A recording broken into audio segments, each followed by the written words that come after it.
Hey friends, I'm back. I promised to show you how to use AI in your everyday life. And since it's the start of a new year, what better place to begin than with your goals? So let me show you how I use AI to achieve health, wellness, and fitness goals and how you can do the same. But before we dive into the AI part, let's talk about goals for a second. Um, some of you might have made New Year's resolutions, the usual stuff like eat better, exercise more, save money. But here's the deal. Broad resolutions like that don't work. They rarely stick. In fact, did you know that there's a thing called Failure Friday? I just learned this.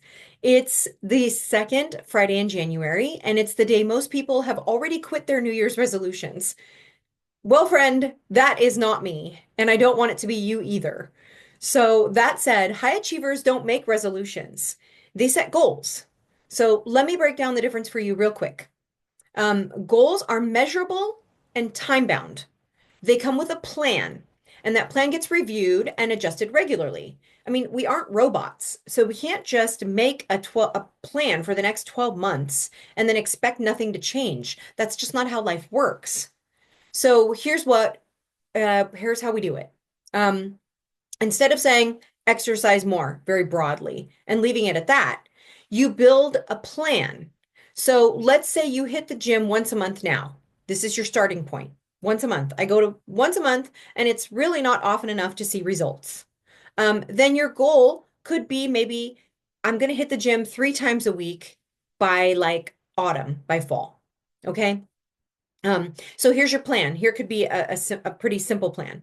In month one, maybe you go to the gym once a week and you just walk on the treadmill for 30 minutes each time. That seems easy, right? So you're going from once a month to once a week and going for 30 minutes and you just walk on the treadmill. That's the point, is that if it's too hard, you won't stick to it.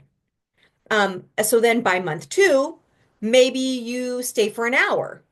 You go 30 minutes on the treadmill and 30 minutes on the bike. You're still going once a week. But maybe if that feels like too much, like I got to go for a whole hour, that's just too long. I can't go for an hour at a time. You've got other things that get prevent you from being able to be there for a full hour. Then you keep it to 30 minutes, but you go twice a week because you can still break away for twice a week, or for 30 minutes twice a week. So you progress little by little. That's the point. The goal is steady growth, both mentally and physically. And that's important because mental and physical growth don't happen at the same pace. A lot of times, this is why we abandon our goals and our resolutions, is because physically it doesn't seem that daunting. It's not physically, it's not that hard to, go to the gym for 30 minutes and walk on a treadmill. That's pretty simple. But mentally, oh my God, I gotta put on workout clothes and people are gonna be looking at me and I gotta drive to the gym and I don't know what to do when I get there and it feels awkward. And so the mental part can be a lot harder than the physical part. And that goes for all goals, not just physical health, wellness, fitness goals. It goes for all goals. Mentally, p setting out to do things is a lot harder than physically setting out to do them.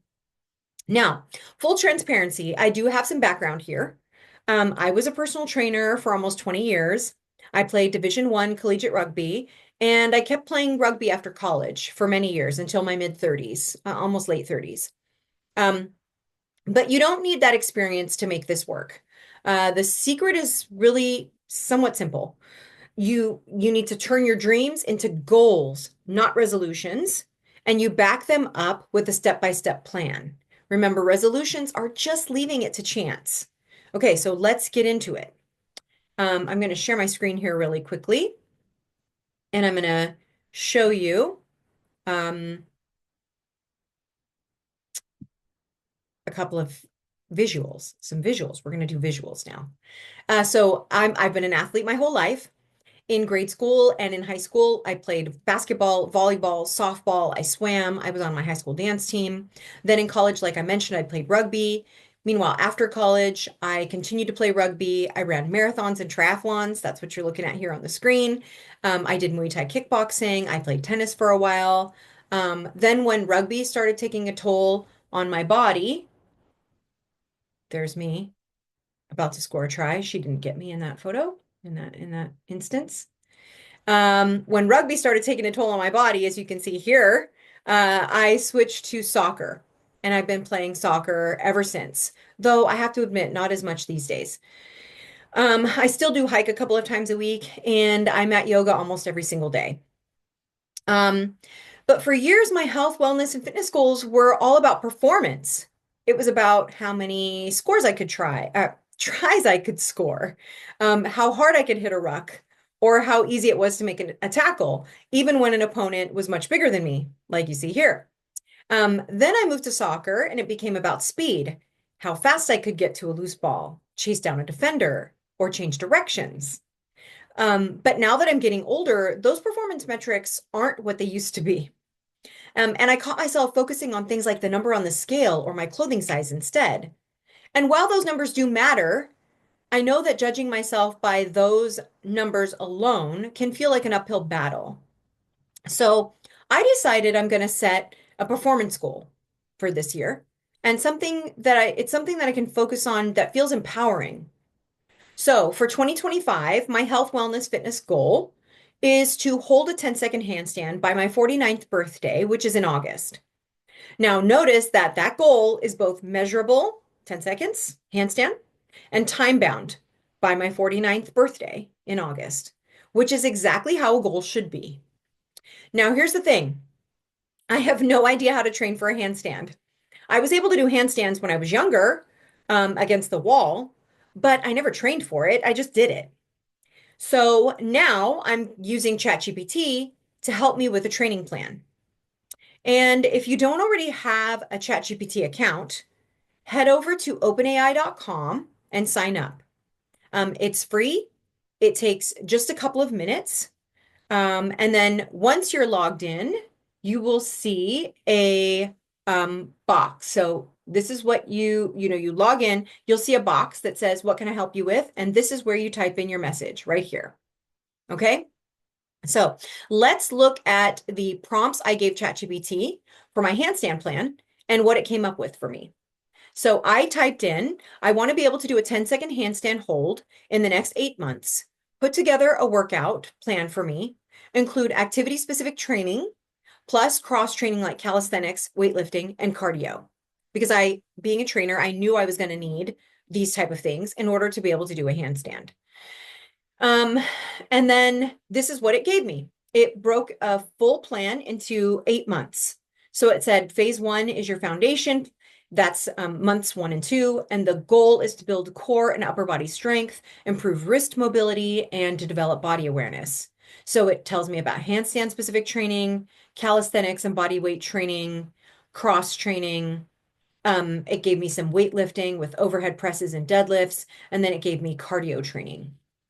Then phase 2 is my progression phase, and that's months 3 to 5. It tells again what the goals are for this phase, the progression phase, and then it goes through the same handstand specific training, calisthenics and bodyweight training, cross training, including weightlifting, cardio. And notice how it talks about yoga here. And then phase 3 is mastery, months 6 through 8. So again, the goals.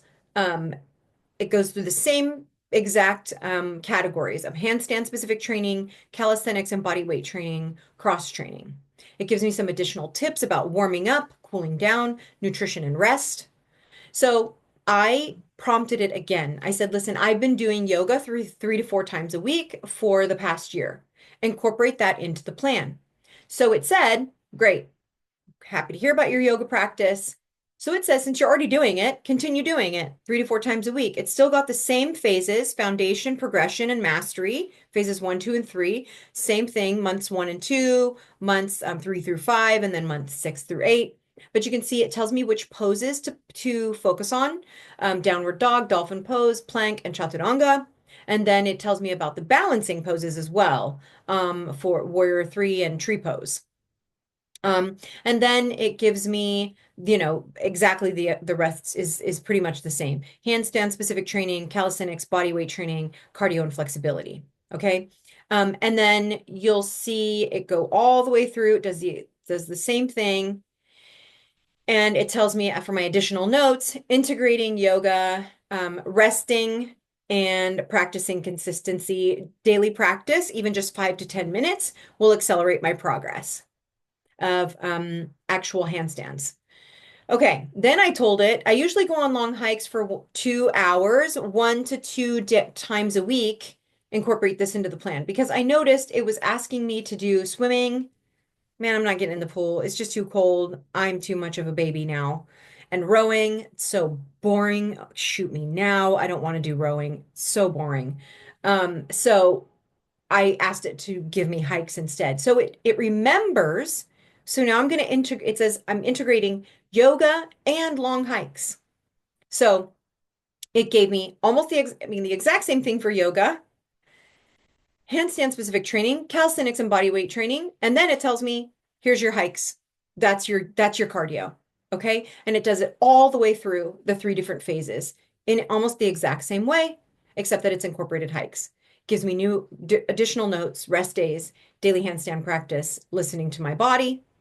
And then I said, okay, it's hard for me to get to the gym because I work two jobs. I work from home, so it's a challenge for me to get to the gym. So I wanted it to, I have a lot of equipment at home from when I was a trainer, when I brought my equipment to do in-home training or to do boot camps in the park. So I say I have dumbbells, 2 to 25 pounds at home. I have two 5 pound kettlebells. I have a 15 pound kettlebell and a 25 pound kettlebell. So please incorporate this into the plan. It did. So it says yoga, hikes, home equipment, including dumbbells and kettlebells to ensure you're building strength, balance, and endurance for your handstand goal.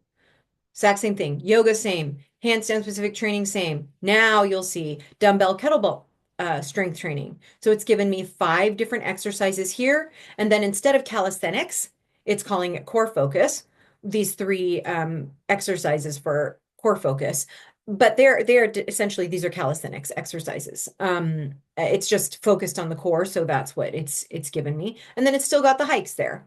So one tip I would say is if you're not familiar with any of these, like the dumbbell shoulder press, let's say you don't know what a renegade row is, or you don't know what a Romanian deadlift is, or a Turkish get up, then what I would do is rather than asking ChatGPT for that, mainly because you're using a free account, so you're going to run out of tokens. They're called tokens, or basically credits that allow you to ask a certain number of questions within a specified time period.